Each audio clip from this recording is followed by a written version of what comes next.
Ang Bergen-Belsen ay isang kampo ng konsentrasyon kung saan ang karahasan ay hindi lamang nagmula sa mga utos mula sa nakatataas, kundi pati na rin sa mga nagbabantay sa mga bilanggo sa araw-araw. Kabilang sa kanila, ang mga guwardiya ay nag-ambag sa araw-araw na pagdurusa sa isang lugar na minarkahan ng gutom, mga sakit at pagpapabaya. Matapos ang paglaya, ang mga horror na naiwang nakatambad ay nagpakita ng kagyat na pangangailangan ng katarungan. Sa pamamagitan ng mga hukbong pang-militar, inilahad ang mga pang-aabuso, mga parusa at ang sistematikong kalupitan laban sa mga bilanggo. Hindi lahat ng mga gwardiya ay nakaiwas sa mga kahihinatnan. Marami ang inaresto, nilitis at hinatulan sa mga proseso na naglalayong wakasan ng impunidad. Ang bigat ng karanasan sa kampo ay nag-iwan ng isang sugat na mahirap pagalingin. Ang mga testimonya, mga dokumento at mga larawan na nakolekta pagkatapos ng paglaya ay hindi nag-iwan ng alinlangan tungkol sa nangyari. Ngunit ano ang nangyari sa mga kababaihang lumahok sa teror ng kampo? Totoo bang sila ay nagbayad para sa kanilang ginawa?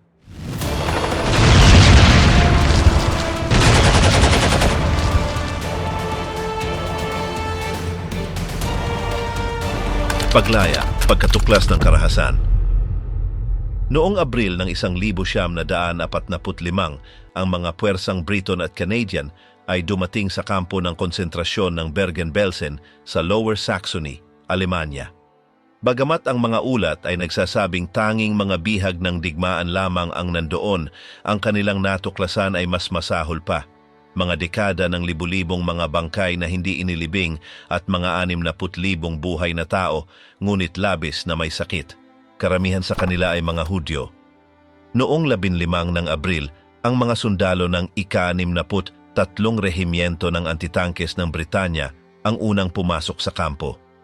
Walang anuman sa kanilang nakita sa buong digmaan ang naghanda sa kanila para sa ganitong kalupitan.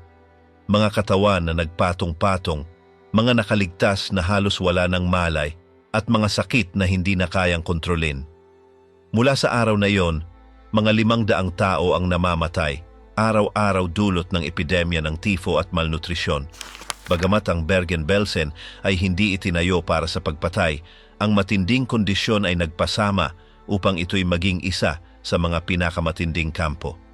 Sa mga huling buwan bago ang paglaya, humigit kumulang 35,000 mga bihag ang namatay. Ang unang kontak ay ng isang tagapamagitan mula sa Alemanya na may puting bandila ay humiling ng tigil putukan at ipinagbigay alam sa mga Briton ang pagkalat ng tifo. Sa simula, nagduda ang mga opisyal, ngunit nagpasya silang magpatuloy patungo sa kampo. Pagdating nila, agad nilang nakita na ang sitwasyon ay mas masahol pa kaysa sa inaasahan. Pagkatapos ng paglaya, nagkaroon ng mga bagong problema. Maraming nakaligtas ang namatay sa unang linggo dahil ang kanilang mga katawan ay hindi nakayanan ang mga pagkaing mataas sa nutrisyon na ibinigay sa kanila. Ang kakulangan sa karanasan sa ganitong uri ng emerhensya ay nagpasagabal sa pamamahala ng krisis. Ang mga Briton ay nag-organisa ng libing ng mga libu-libong patay. Pinilit nilang paandarin ang mga bihag ng SS na mag-angkat ng mga katawan at ilibing ang mga ito nang walang guwantes o proteksyon. Ang gawaing ito ay naglantad sa marami sa tifo at iba pang mga sakit. Sa mga sumunod na linggo, 17 kasapi ng SS ang namatay dahil sa tifo. Bukod pa rito, 3 ang pinatay matapos subukang tumakas. Sa mga unang araw, nagkaroon ng kalituhan sa kampo. Dahil walang sapat na bilang ng mga Briton upang kontrolin ang sitwasyon, pinayagan nilang magpatuloy ang mga tropang Hungarian sa pagbabantay. Nagresulta ito sa mga insidente kung saan ang ilang mga bihag sa desperasyon na makakuha ng pagkain ay pinatay. Patuloy na kumalat ang epidemya ng tifo. Wala ring sapat na gamot o kondisyon para sa minimum na kalinisan. Maraming mga bihag ang inilipat sa isang lumang kampo ng militar malapit kung saan sila ay nagsimulang makatanggap ng mas mabuting pangangalaga kahit nahuli na para sa libu-libong iba. Ang kalagayan sa loob ng kampo ay nakakabigo. Mga batang nag-iisa, mga matatandang hindi kayang maglakad, mga bangkay na nahalo sa putik, at isang hindi matiis na amoy na sumasalamin sa buong kapaligiran. Ang mga kakaunting ospital na itinayo ay agad na napuno. Sa kalaunan, nagtagumpay ang mga Briton na maglatag ng kaunting kaayusan. Nag-install sila ng mga ospital, nagbigay ng tamang pagkain para sa malubhang malnutrisyon ng mga nakaligtas at nagsimula silang linisin ang lugar. Pinilit nilang utusan ang mga dating gwardiya ng SS na ilibing ang mga patay sa parehong nakalulungkot na paraan na kanilang itinuring ang kanilang mga biktima. Wala silang sapat na pagkain o proteksyon at nagtrabaho sa ilalim ng patuloy na banta. Ang paglaya ng Bergen-Belsen ay nagdala ng kalayaan, ngunit ipinakita rin nito na ang pagdurusa ng marami ay hindi pa natatapos. Ang mga epekto sa katawan at emosyon ay magtatagal ng matagal na panahon. Ang kaganapang ito ay naging isa sa pinakamahalagang sandali upang ipakita sa mundo ang mga horror ng mga kampo ng konsentrasyon. Ang mga larawan na kuha ng mga sundalo ng Britanya ay kumalat ng malawakan at naging mahalagang ebidensya sa mga paglilitis ng mga krimen sa digmaan. Mga paglilitis ng Belsen ang simula ng katarungan. 5 buwan pagkatapos ng paglaya ng Bergen-Belsen, nagsimula ang mga paglilitis upang managot ang mga nagkasala. Ang prosesong ito na kilala bilang ang paglilitis ng Belsen ay isa sa mga unang malaking pagsisikap upang dalhin sa katarungan ang mga nakilahok sa mga krimen ng rehimen ng Nazi. Ang hukuman ng militar ng Britanya ay itinayo sa isang lumang gymnasium sa lungsod ng Lüneburgo, Alemanya. Ang paglilitis ay nagdulot ng malaking interes sa buong mundo dahil ipinakita nito sa publiko ang lawak ng mga pang-aabuso na naganap sa mga kampo ng konsentrasyon. Akusado ang 45 kababaihan at 480 kalalakihan na nagtatrabaho bilang mga guwardiya o miyembro ng tauhan. Kabilang sa kanila ang mga pangalan tulad ni Irma Grese, Johanna Bormann at Elisabeth Volkenrath. Lahat sila ay naharap sa mga malalalang akusasyon tulad ng pagpapahirap, pagpatay at hindi makatawang pagtrato sa mga bilanggo. Isa sa mga pinakamalupit na aspeto ng paglilitis ay ang pagpapakita ng mga pelikula bilang ebidensya. Ito ang kauna-unahang pagkakataon sa kasaysayan na ginamit ang mga video pagre-record bilang patunay ng mga krimen sa digmaan. Ipinakita sa mga larawan ang kakilakilabot na natuklasan sa Bergen-Belsen at nag-iwan ito ng hindi malalimutang epekto sa mga hukom, abogado at mga manonood. Ipinakita ng proseso ng paglilitis ang maraming detalye tungkol sa pang-araw-araw na buhay sa kampo.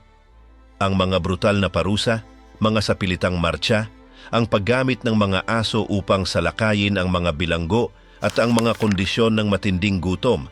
Lumabas din ang mga kwento ng mga nakaligtas na, sa kabila ng kanilang kahinaan, ay nagpatotoo ng may tapang laban sa kanilang mga dating tagapagpahirap. Tumagal ng 2 buwan ang paglilitis.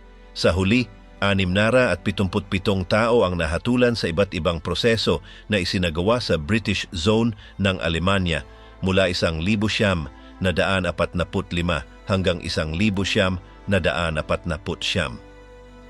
Sa mga iyon, 230 ang hinatulan ng kamatayan. Ang mga pagbitay ay isinagawa karamihan sa bilangguan ng Hamelin. Si Albert Pierrepoint, ang pinakakaranasang tagapagbitay sa Britanya, ang siyang naatasang magsagawa ng mga sentensya. Sa kabuuan, 171 kalalakihan at 10 kababaihan ang ipinabitin sa ilalim ng kanyang pangangalaga. Kabilang sa mga kababaihang ipinabitin sina Irma Grese, Johanna Bormann at Elisabeth Volkenrath.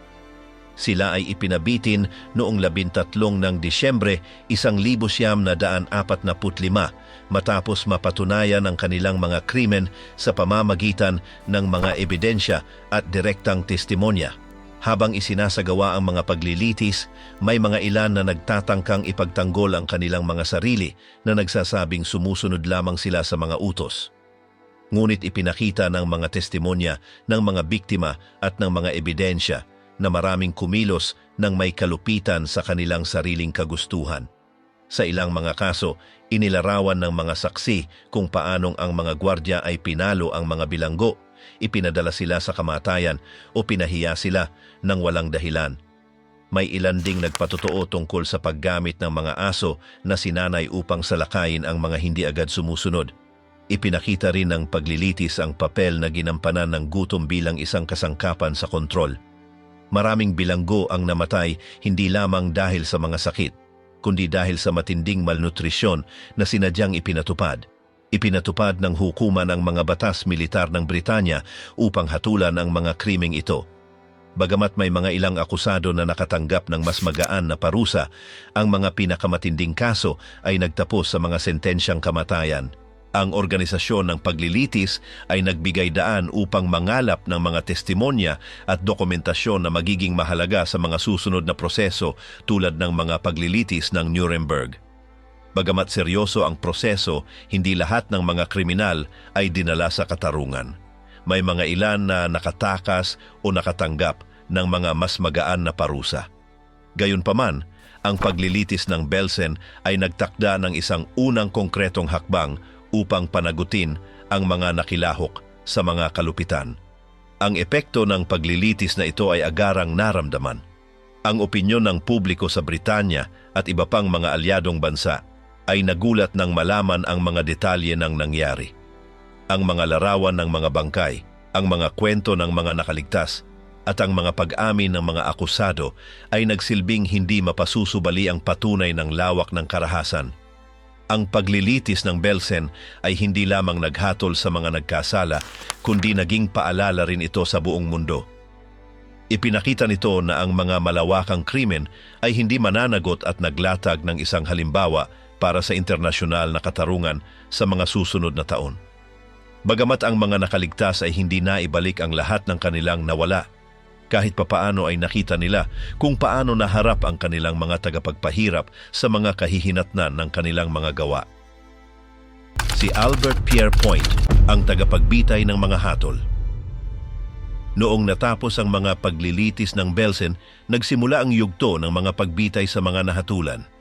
Ang gawain ay ipinagkatiwala kay Albert Pierrepoint, ang pinakakaranasang tagapagbitay sa Britanya. Si Pierrepoint ay nagmula sa isang pook na pamilyang naglilingkod sa propesyong ito. Ang kanyang ama at ang kanyang tiyuhin ay naging mga opisyal na tagapagbitay din. Mula sa kanyang kabataan, alam ni Albert na nais niyang sundan ang parehong landas. Noong 1932 sa edad na 27, ginawa niya ang kanyang unang pagbitay bilang isang katulong at noong 1941, siya na ang nagsilbing pangunahing tagapagbitay. Kilala siya sa kanyang profesionalismo at eksaktong pagganap. Palagi niyang tinitiyak ang tamang haba ng lubid batay sa bigat at taas ng tao upang matiyak ang mabilis na kamatayan. Sa kanyang karera, si Pierrepoint ay nagbitay ng mahigit sa 600 na tao, kabilang ang mga karaniwang kriminal, mga espiya at pagkatapos ng digmaan, mga kriminal na Nazi. Para sa mga pagbitay sa Alemanya, siya ay inilipat sa bilangguan ng Hamelin sa Lower Saxony. Doon isang espesyal na pagpapabiti ng itinayo sa isang hiwalay na bahagi ng pangunahing gusali. Ang estruktura ay nagbibigay daan sa dalawang sabayang pagbitay, bagamat sa ilang pagkakataon, ang mga pagbitay ay ginawa ng isa-isa. Noong 13 ng Disyembre ng 1945, isa ito sa pinakamabibigat na araw. Sa umagang iyon, si Pierrepoint ay nagbitay ng 3 kababaihan at 10 kalalakihan, lahat ay nahatulan dahil sa mga krimen sa Bergen-Belsen. Kabilang sa kanila sina Irma Grese, Johanna Bormann at Elisabeth Volkenrath. Ang mga pagbitay ng kababaihan ay kinakailangan ng presensya ng isang opisyal mula sa bilangguan.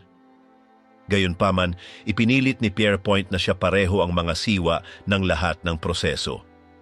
Ayon sa mga ulat, si Irma Grese, na may edad na 22 taon, ay umakyat sa pagpapabitin nang hindi nawawala ang kanyang composure. Sinubukan niyang magpumiglas mula sa pagsusuong ng kaputsa, ngunit pinigilan siya ng mga gwardya. Ayon sa mga sabi-sabi, sumigaw siya ng mabilis sa Aleman ilang sandali bago pinaandar ni Pierrepoint ang lever. Ang pagbitay kay Grese ay hindi kasing bilis ng karaniwan. Hindi naging tamang ayos ang haba ng lubid at ang dalaga ay namatay mula sa pagkakabitin imbis na agad na magkaroon ng punit na leeg.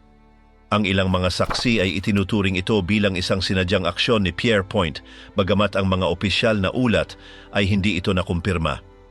Si Johanna Borman ang sumunod. Mababang tao at lubos na tinalo, hindi na siya lumaban. Ang kanyang kamatayan ay mabilis at walang komplikasyon. Si Elizabeth Volkenrath, na naharap din sa mabibigat na akusasyon, ay umakyat sa lahat ng ilang sandali pagkatapos.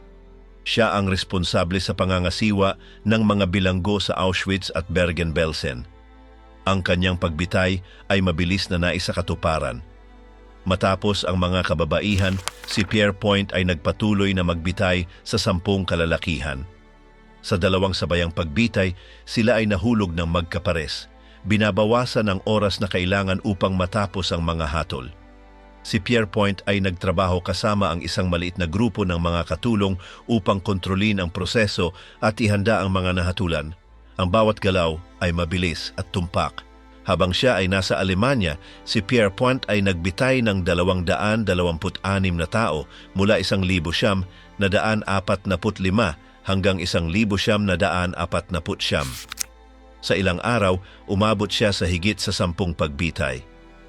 Kahit na siya ay epektibo, itinuturing ni Pierre Point ang kanyang trabaho bilang isang tungkulin at hindi bilang isang pinagkukunan ng personal na kasiyahan. Pinagsikapan niyang gawing mabilis at makatao hanggat maaari ang bawat pagbitay sa loob ng mga hangganan ng proseso. Noong 1956, matapos ang hindi pagkakasunduan sa gobyerno tungkol sa bayad, nagpasya si Pierre Point na magretiro. Agad niyang inihain ang kanyang pagbibitiw at hindi na bumalik sa serbisyo. Ginugol niya ang kanyang huling mga taon sa pamamahala ng isang bar kasama ang kanyang asawa sa Southport, malapit sa Liverpool. Namatay siya noong 1972 sa edad na 87. Si Irma Grese, ang halimaw ng Auschwitz at Bergen-Belsen. Si Irma Grese ay isa sa mga pinakatanyag na pangalan sa mga gwardya ng mga kampo ng konsentrasyon ng mga Nazi. Nagsimula ang kanyang kwento noong 1923 sa Wrechen, Alemanya. Lumaki siya sa isang puok na mahirap at hinarap ang isang pagkabata na pinapagana ng mga trahedya sa pamilya tulad ng pagpapatiwakal ng kanyang ina noong siya ay 13 taon lamang.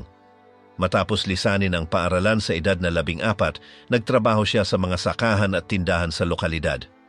Noong 1939, pumasok siya bilang katulong sa isang sanatoryo na pinamumunuan ng mga doktor ng Nazi. Dito, siya ay inexpose sa mga eksperimento medikal sa mga bilanggo, isang karanasang mag-iimpluwensya sa kanyang kinikilos sa hinaharap. Sa edad na 18 taon, pumasok si Grese sa kampo ng konsentrasyon ng Ravensbrück upang mag-training bilang gwardiya. Noong 1943, siya ay inilipat sa Auschwitz kung saan mabilis niyang nakamit ang kasikatan dahil sa kanyang kalupitan. Pinangasiwaan niya ang mahigit sa 18,000 bilanggo, karamihan sa kanila ay mga Hudyo mula sa Hungary. Ang kanyang presensya ay madaling makikita dahil sa kanyang perpektong uniforme, ang kanyang latigo na balot ng selofan at ang kanyang baril. Kilala siya sa brutal na pananakit sa mga bilanggo, lalo na sa mga roll call kung saan ang anumang pagkakamali o pagkaantala ay pinarurusahan ng mga latigong hampas o suntok. Ginagamit din ni Grese ang 2 malalaking aso bilang bahagi ng kanyang dominyo sa kampo.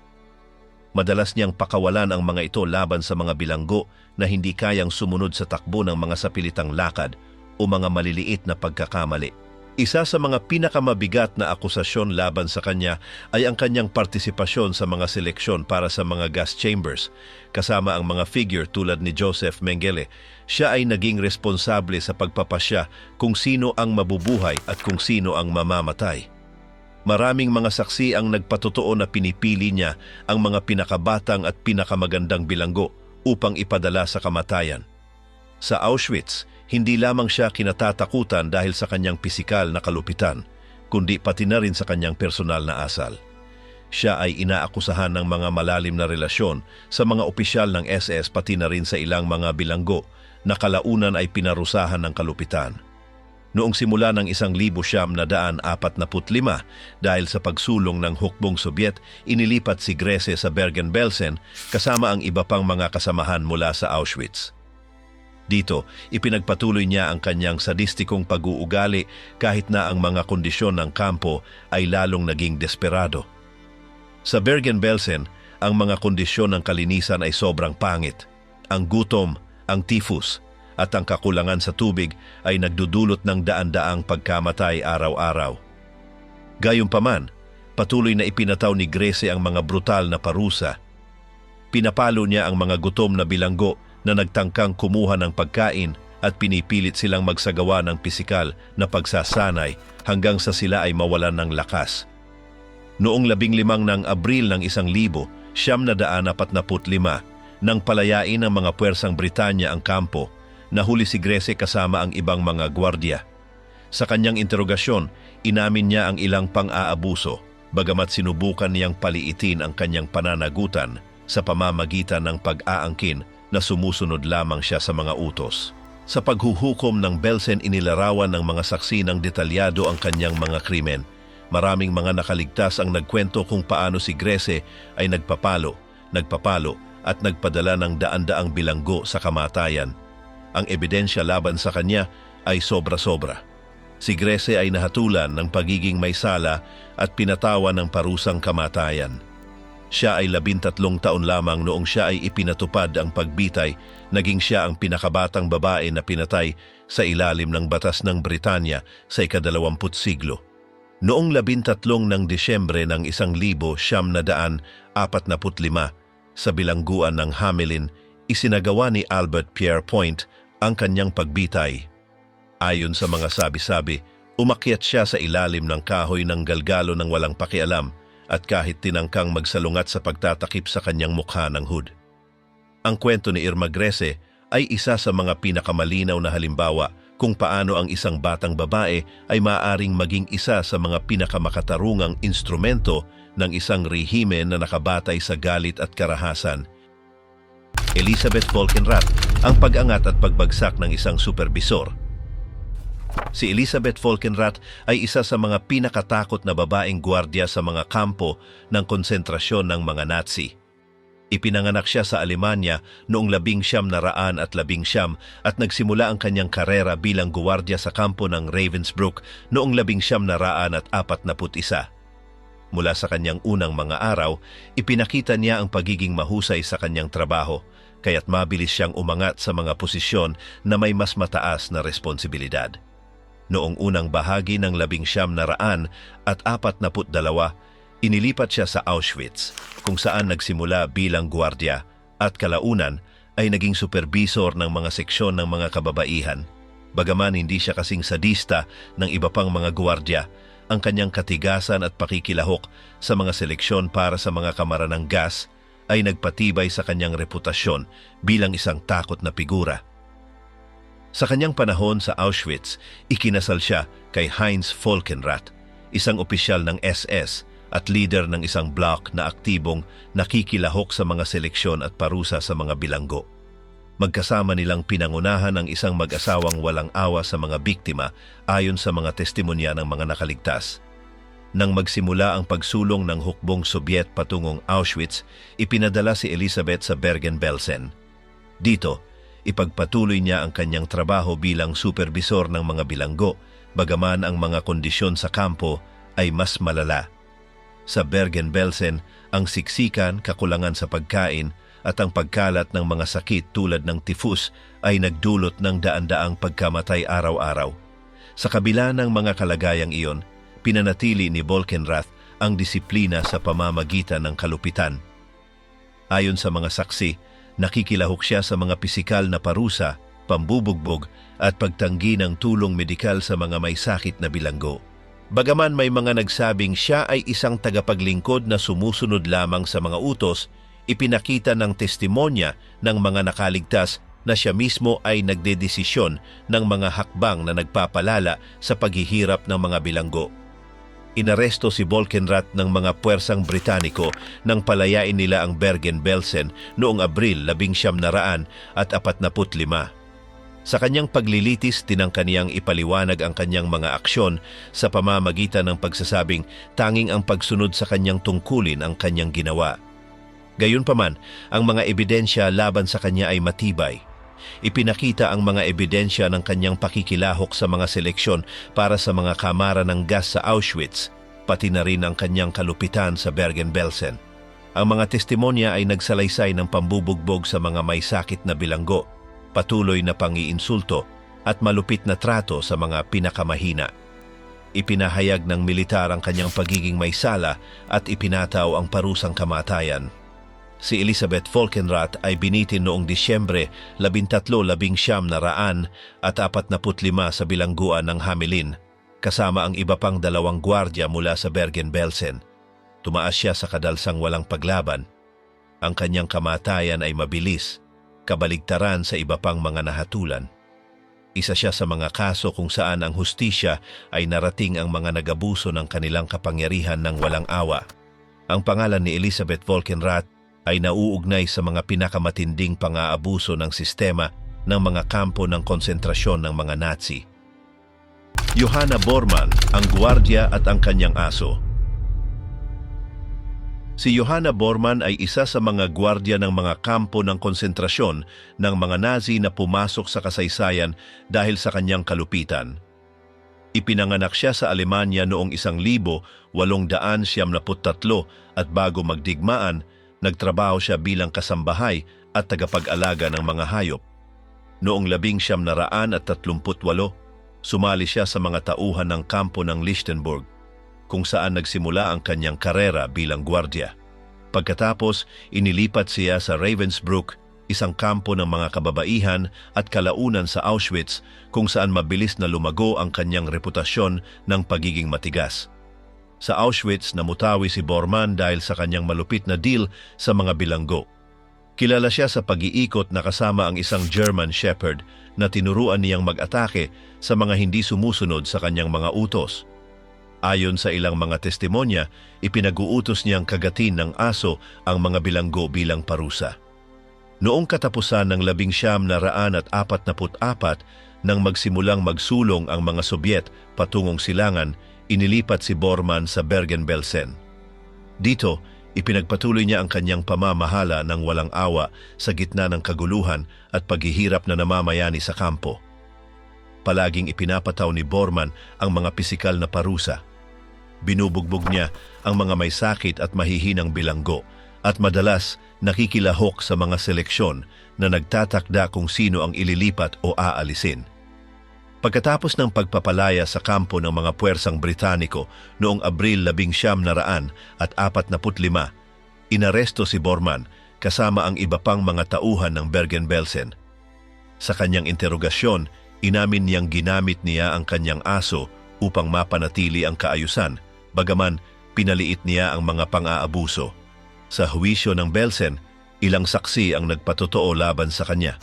Inilahad nila kung paanong siya ay nanakit ng mga bilanggo at ginamit ang aso bilang kasangkapan ng takot. Ang kanyang pakikilahok sa mga pambubugbog at ang kanyang kawalang malasakit sa paghihirap ay detalyadong isinalaysay ng mga saksi. Si Bormann ay nahatulan ng mga krimen sa digmaan. Inisip ng korte na ang kanyang pag-uugali ay nagpapakita ng kakulangan ng pagkatao at respeto sa buhay ng tao. Nakatanggap siya ng parusang kamatayan. Noong Disyembre 13,1945, si Johanna Bormann ay binigti sa bilangguan ng Hamelin kasama ang iba pang mga guwardya mula sa Bergen-Belsen. Siya ay 52 taon noong siya ay pumanaw. Tumaas siya sa kadalsang walang paglaban.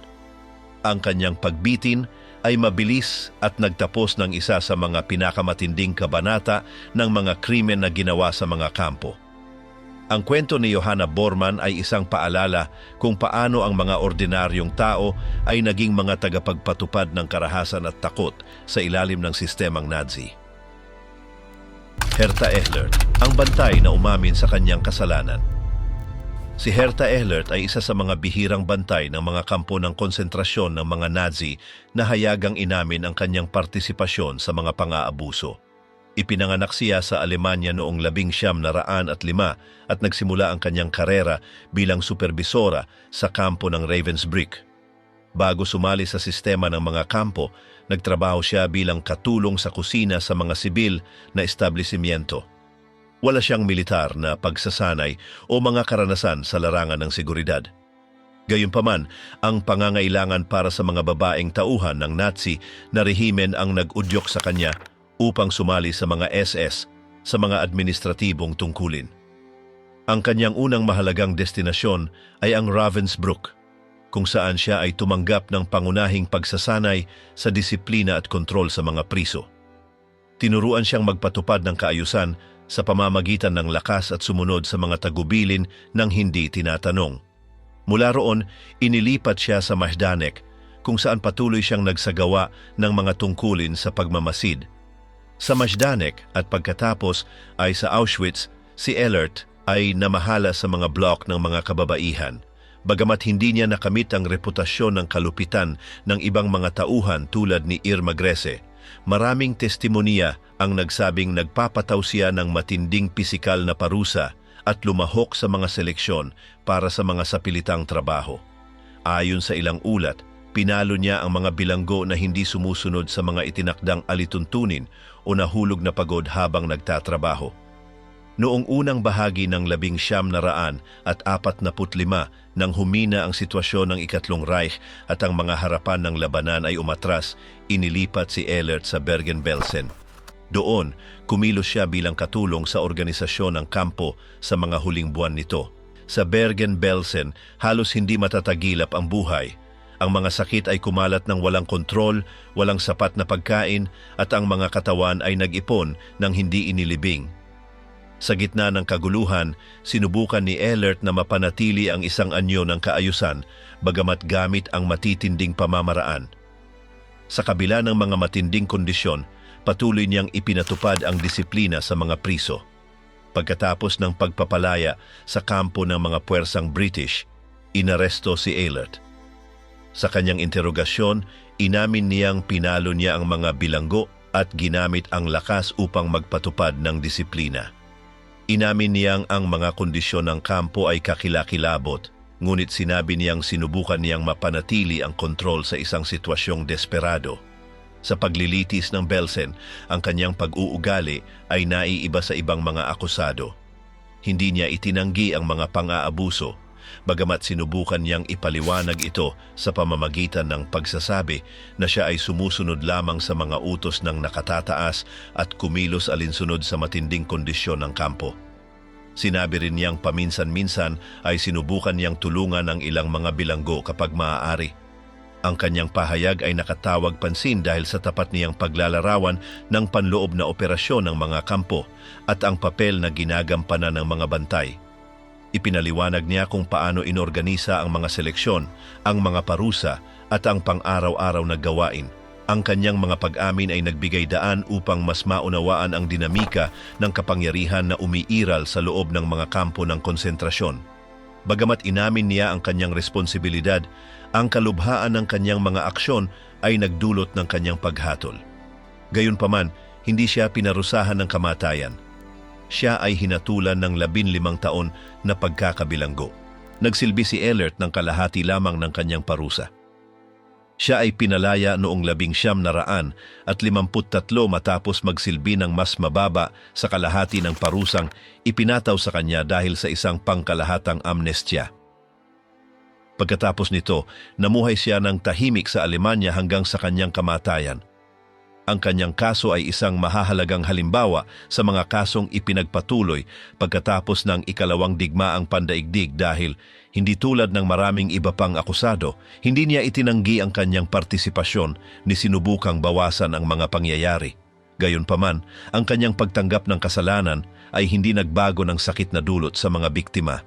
Si Herta Ehlert ay kumakatawan sa isang hindi gaanong nakikitang mukha ng sistema ng mga kampo.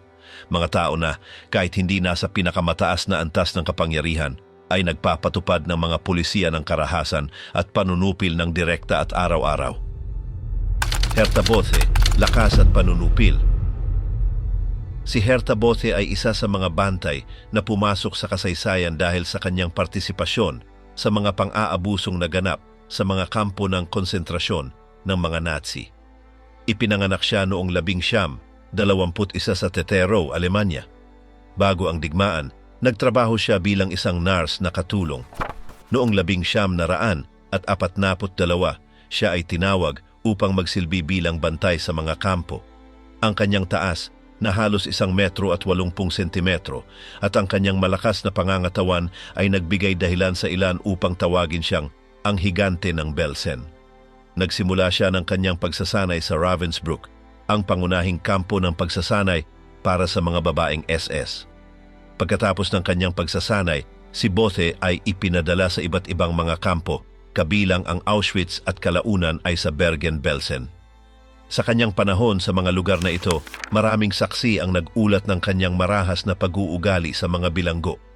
Sa Auschwitz, nagtrabaho siya sa pagmamasid sa mga grupo ng mga bilanggo na itinalaga sa sapilitang trabaho. Kilala siya sa malupit na pagpapalo sa mga bilanggo gamit ang isang kahoy na stick na palaging daladala. Ang lakas ng kanyang mga pag-atake ay nag-iwan sa maraming biktima ng malubhang mga sugat. Nang siya ay ilipat sa Bergen-Belsen noong Marso ng 1945, ang kampo ay nasa matinding kahirapan na. Ang gutom, mga sakit at dumi ay namayani sa lugar. Sa kabila nito, pinanatili ni Bothe ang isang matigas at hindi malulupig na pag-uugali. Maraming saksi ang nagsabi na nakita nila si Bothe na pinapaluan ang mga bilanggo ng walang malinaw na dahilan. Lalo na, pinaparusahan niya ng marahas ang mga nahulog sa kahinaan o hindi mabilis sumunod sa mga utos. Sa panahon ng pagpapalaya sa Bergen-Belsen, si Bothe ay nahuli kasama ng iba pang mga miyembro ng SS. Sa paglilitis ng Belsen, ang kanyang presensya ay hindi nakaligtas sa mata ng publiko dahil sa kanyang taas at itsura. Sa kanyang depensa, inamin ni Herta Bothe na pinalo niya ang mga bilanggo, ngunit sinabi niyang ito ay para panatilihin ang kaayusan at maiwasan ang kabuuang kaguluhan. Gayunpaman, ang mga testimonya laban sa kanya ay nagpakita ng isang pattern ng sistematikong pang-aabuso. Sa korte, maraming mga nakaligtas ang nagkilala sa kanya bilang isa sa mga pinakamatinding bantay. Ikinuwento nila kung paano niya ginamit ang kanyang lakas upang walang awa na parusahan ang mga hindi na kayang tumayo. Hindi tulad ng ibang mga bantay na nahatulan, si Bothe ay hindi nahatulan ng kamatayan. Siya ay hinatulan ng 10 taon na pagkakabilanggo. Ang kanyang hatol ay nagdulot ng mga debate dahil marami ang nag-isip na ang kanyang mga aksyon ay karapat-dapat sa mas mabigat na parusa. Pinalaya si Bothe noong 1951 matapos maglingkod ng bahagi lamang ng kanyang parusa. Pagkatapos niyang makalaya sa bilangguan, namuhay siya ng tahimik sa Alemanya. Lumayo siya sa pampublikong buhay at nagpalit ng pangalan upang maiwasang makilala. Nagtrabaho siya sa mga simpleng trabaho at iniiwasan ang pag-usapan ng kanyang nakaraan. Noong 1979, sa isang bihirang panayam sa telebisyon, nagsalita si Bothe tungkol sa kanyang partisipasyon sa mga kampo. Sa panayam, sinabi niyang pinilit lamang siyang tanggapin ang kanyang posisyon at itinanggi niyang pumatay siya ng sinuman. Ang mga pahayag na ito ay nagdulot ng mga negatibong reaksyon, lalo na mula sa mga grupo ng mga nakaligtas sa Holocaust. Marami ang nag-akala na ang kanyang pananaw ay isang kakulangan ng pananagutan sa mga aksyon na ginawa. Ang programang iyon na ipinalabas sa Alemanya ay nagdulot ng mga debate sa pampublikong opinyon tungkol sa papel ng mga individual sa loob ng sistemang Nazi. Bagamat sinabi ni Bothe na ginagawa lamang niya ang kanyang trabaho para sa marami, siya ay isang halimbawa kung paano ang pagtanggi at pagpapaliit ng mga pangyayari ay nanatili kahit na ilang dekada na ang lumipas. Si Herta Bothe ay namatay noong 2000. Ang kanyang pangalan ay nanatiling kaugnay sa kalupitan na naranasan ng libu-libong mga bilanggo sa mga kampo ng konsentrasyon. Irene Haske, mga pang-aabuso mula sa kusina. Si Irene Haske ay isa sa mga hindi gaanong kilalang pangalan sa mga babaeng naglingkod sa kampo ng konsentrasyon ng Bergen-Belsen. Gayunpaman, ang kanyang papel sa loob ng sistema ng mga pang-aabuso ay nagpapakita kung paano ang karahasan ay pinapalakas hindi lamang ng mga mataas na personalidad, kundi pati na rin ng mga nasa mga pangalawang posisyon.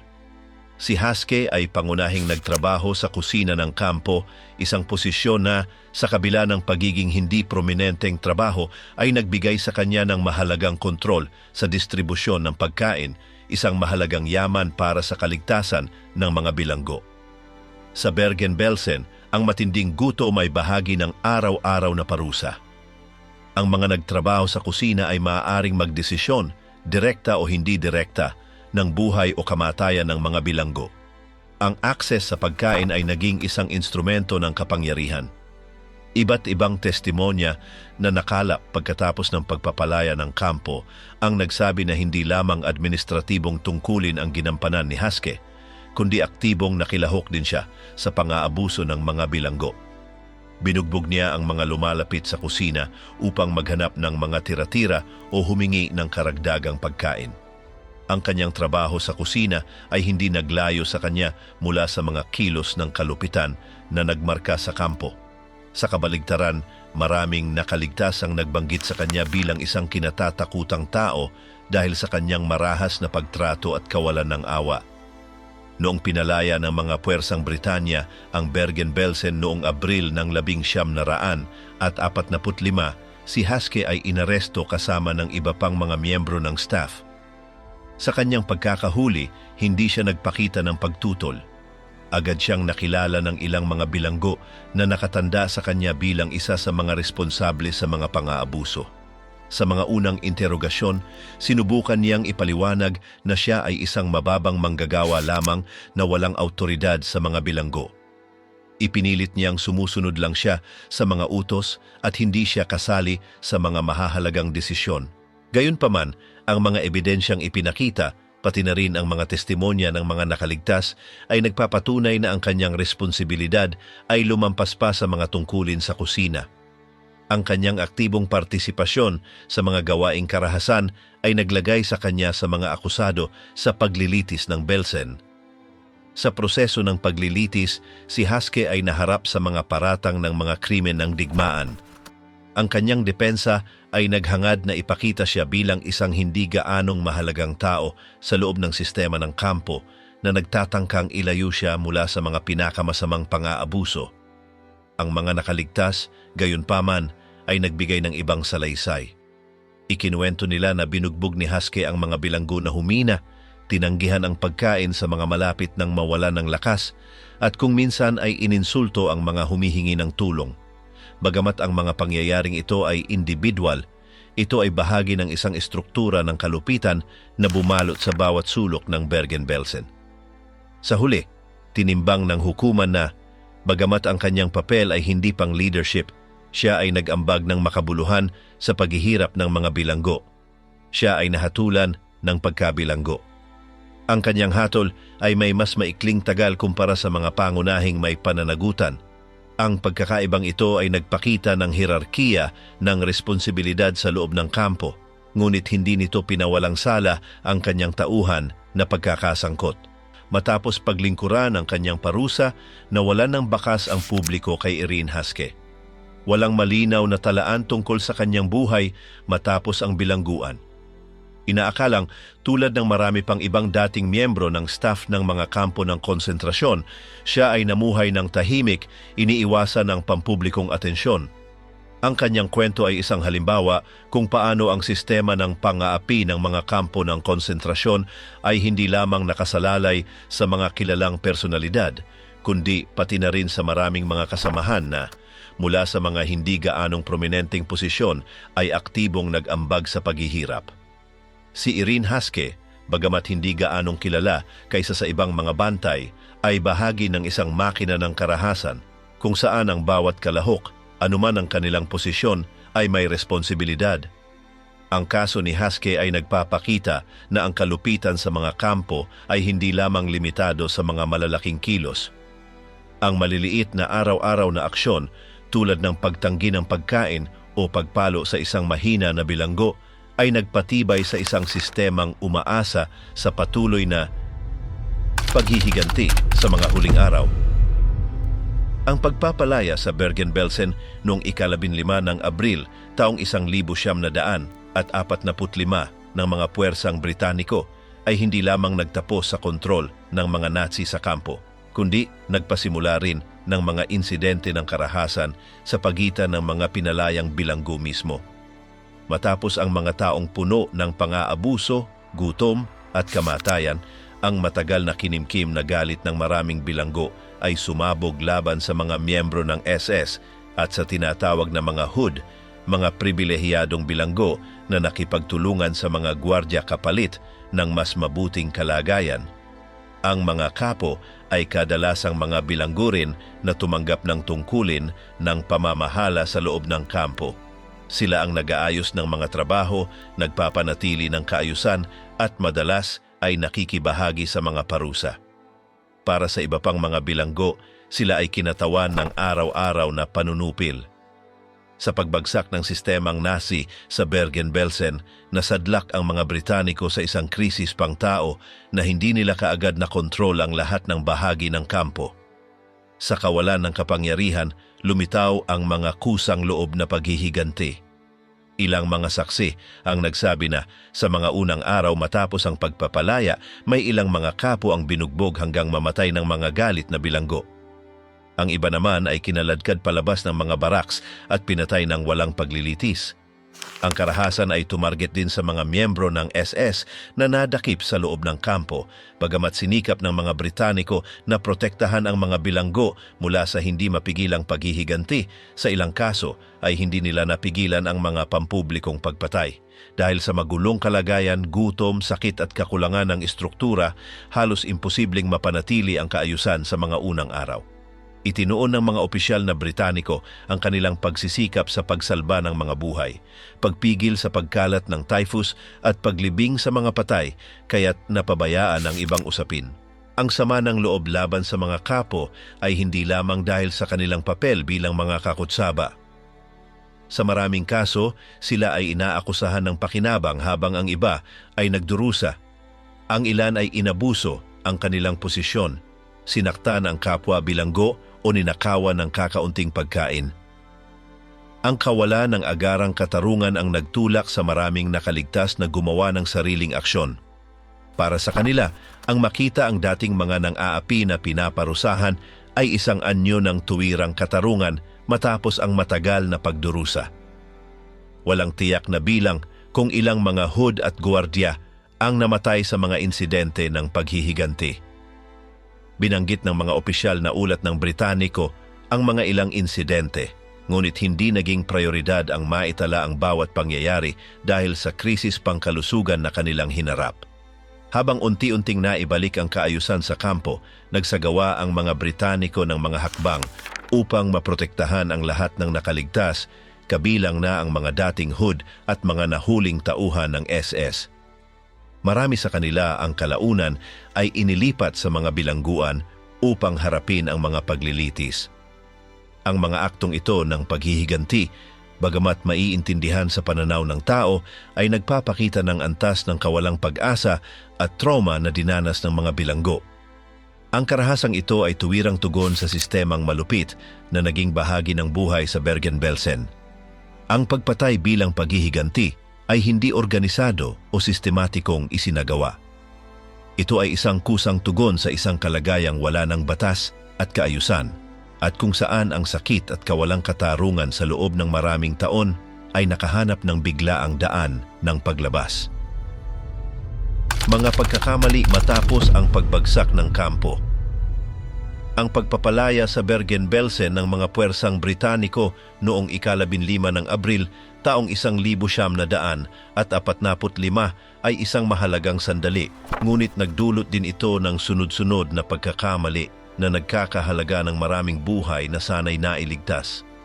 Pagdating nila, nadatnan ng mga Britaniko ang isang tagpo ng ganap na pagkawasak, libu-libong bangkay na hindi pa naililibing, mga sakit na walang kontrol, at 10,000 nakaligtas na nasa kritikal na kalagayan. Hindi sapat ang anumang naunang plano para sa laki ng trahedya. Isa sa mga pangunahing pagkakamali ay ang pagbabaliwala sa tindi ng krisis pangkalusugan. Bagamat laganap na ang typhus, nahuli ang mabisang pagpapatupad ng mga hakbang sa kuwarentena. Sa mga unang araw, maraming pinalayang bilanggo ang malayang gumagala sa loob ng kampo at sa paligid. Ang kawalan ng kontrol na ito ay nag-ambag sa pagkalat ng mga nakamamatay na sakit, pati na sa mga sundalong Britaniko. Isa pang mabigat na problema ay ang pagpapakain. Sa layuning tumulong, namigay ang mga Britaniko ng mga karaniwang rasyong pagkain militar tulad ng dilatang karne at matitigas na biskwit. Para sa mga bilanggong matagal nang nasa matinding gutom, hindi kaya ng kanilang mga katawan na tunawin ang ganitong pagkain. Maraming nakaligtas ang namatay dahil sa komplikasyong gastrointestinal na dulot ng masyadong mabigat na pagkain. Ang kakulangan sa kaalaman kung paano pakainin ang mga taong nasa malalang antas ng gutom ay nagbunga ng nakamamatay na resulta. Bukod dito, kulang din sa mga espesyalistang medikal sa simula. Bagamat nagpadala ng mga pangkat ng pangkalusugang tulong ang mga Britaniko, hindi ito sapat para tugunan ang pangangailangan ng 10,000 may sakit. Ang mga pansamantalang ospital ay hindi kinaya ang dami ng pasyente. Maraming bilanggo ang namatay habang naghihintay ng tulong medikal o hindi man lang nakatanggap ng anumang epektibong pag-aalaga. Isa pang pagkakamali ay ang pagbibigay ng tungkulin ng pagbabantay sa mga dayuhang tropa tulad ng mga sundalong Hungarian na naroon sa kampo. May mga ulat ng pang-aabuso at pamamaslang ng mga gwardyang ito laban sa mga pinalayang bilanggo sa mga unang araw. Nagkaroon din ng suliranin sa agarang pamamahala ng katarungan. Ang ilang miyembro ng SS ay nanatili sa kampo kasama ng mga pinalayang bilanggo na nagdulot ng tensyon at karahasan. Sa paglipas ng panahon, sinimulan ng mga Britaniko na itama ang ilan sa mga pagkakamaling ito. Dinala nila ang mga eksperto sa nutrisyon upang bumuo ng espesyal na mga dieta, nagtayo ng mas malalaking ospital at pinaghiwalay ang mga bilanggo sa kanilang dating mga tagapagpahirap. Ngunit para sa marami, huli na ang mga pagbabagong ito. Tinatayang nasa pagitan ng 13,000 at 14,000 bilanggo ang namatay sa mga linggo matapos ang pagpapalaya, sanhi ng mga sakit, matinding gutom at mga pagkakamali sa unang mga paggamot. Mismong ang mga lider ng Britaniko ay umamin kalaunan na, bagamat may mabuting hangarin ang kanilang pagkilos, ang kakulangan sa paghahanda para sa isang napakalaking krisis pangtao ang naging dahilan ng mataas na bilang ng mga namatay. Ang karanasan sa Bergen-Belsen ay nagsilbing masakit na aral. Sa mga susunod na pagpapalaya ng mga kampo, gaya sa ibang bahagi ng Alemanya, kumilos ang mga puwersang alyado ng may higit na pag-iingat na tututo sa mga pagkakamaling nagawa sa Belsen. Ang pagpapalaya sa Bergen-Belsen ay isang gawa ng pagkatao, ngunit ipinakita rin nito ang hirap ng pamamahala sa malawakang pagdurusa at ang mga bunga ng kawalan ng sapat na kahandaan para harapin ang isang sakuna ng ganitong sukat. Joseph Kramer, ang namumuno sa harap ng katarungan. Si Joseph Kramer ay isa sa mga pinakakilalang tauhan sa loob ng sistemang mga kampo ng konsentrasyon ng mga Nazi. Ipinanganak siya noong taong 1906 sa München, Alemanya at sumali siya sa partidong Nazi at sa SS noong taong 1932. Nagsimula ang kanyang karera sa loob ng mga kampo ng konsentrasyon sa Dachau kung saan siya ay nagsilbing gwardiya. Pagkatapos nito, nagtrabaho siya sa Sachsenhausen at Mauthausen na nagbigay sa kanya ng karanasan sa pamamahala ng mga bilanggo. Noong taong 1940, inilipat siya sa Auschwitz kung saan siya ay nagkaroon ng mga tungkuling pang-administratibo at pangangasiwa. Sa kanyang pananatili sa Auschwitz I, nasangkot siya sa panloob na organisasyon ng kampo at sa pangangasiwa ng mga sapilitang trabaho. Noong taong 1944, si Kramer ay itinalaga bilang komandante ng Auschwitz-Birkenau, ang pangunahing sentro ng paglipol sa kompleks ng Auschwitz. Siya ang namahala sa pagdating ng mga tren ng mga bilanggo at sa mga seleksyon na nagtatakda kung sino ang ipapadala sa mga silid ng gas. Ang kanyang panahon sa Birkenau ay kinilala dahil sa kanyang kahusayan sa pagtupad ng mga utos ng rehimeng Nazi. Inilarawan siya bilang isang malamig, metodiko at lubos na tapat sa kanyang mga nakatataas. Nang ang mga tropang Sobyet ay lumapit na sa Auschwitz sa huling bahagi ng taong 1900, at 44, inilipat si Kramer sa Bergen-Belsen upang pamunuan ang kampo sa huling yugto nito. Hindi tulad ng Auschwitz, ang Bergen-Belsen ay walang mga pasilidad para sa paglipol tulad ng mga silid ng gas. Gayunpaman, sa ilalim ng kanyang pamumuno, ang kalagayan ng kampo ay mabilis na lumala. Ang labis na dami ng bilanggo, kakulangan sa pagkain at pagbagsak ng sistemang pangkalusugan ay nagdulot ng isang trahedyang makatao. Libu-libong bilanggo ang namamatay bawat linggo dahil sa gutom, sakit at kapabayaan. Sa panahon ng kanyang pamumuno, ipinakita ni Kramer ang kakulangan sa inisyatiba upang mapabuti ang mga kalagayan ng buhay ng mga bilanggo.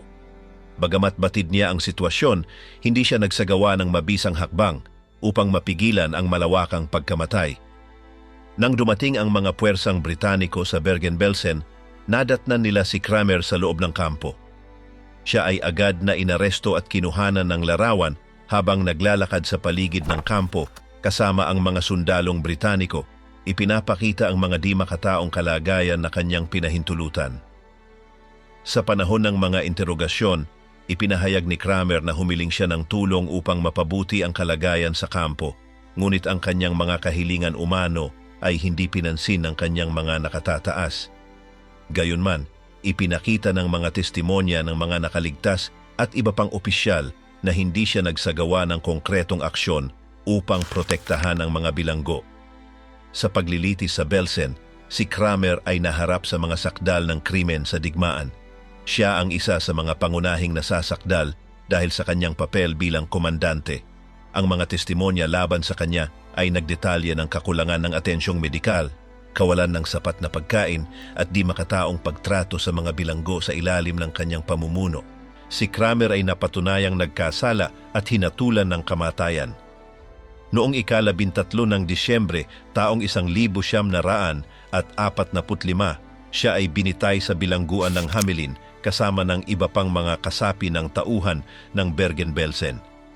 Ang kanyang imahe ay nanatili bilang isang burokrata ng karahasan. Isang tao na, bagamat hindi tahasang nag-utos ng pisikal na karahasan, ay nagpahintulot at nagpadali sa mga kalagayang nagdulot ng kamatayan ng 10,000 katao. Ipinapakita ng kaso ni Joseph Kramer na ang pananagutan sa mga krimen ng digmaan ay hindi lamang nakasalalay sa mga aktwal na nagsasagawa ng karahasan, kundi pati na rin sa mga taong mula sa mga posisyong may kapangyarihan ay nagpapabaya at pinapayagang magpatuloy ang pagdurusa ng hindi kumikilos. Noong buwan ng Abril taong 1945, pinalaya ng mga puwersang Britaniko ang Bergen-Belsen at natuklasan nila ang isang lugar ng kamatayan at matinding pagdurusa. 10,000 bilanggo, karamihan ay mga Hudyo, ang nakahandusay na patay o unti-unting namamatay dahil sa gutom at mga sakit.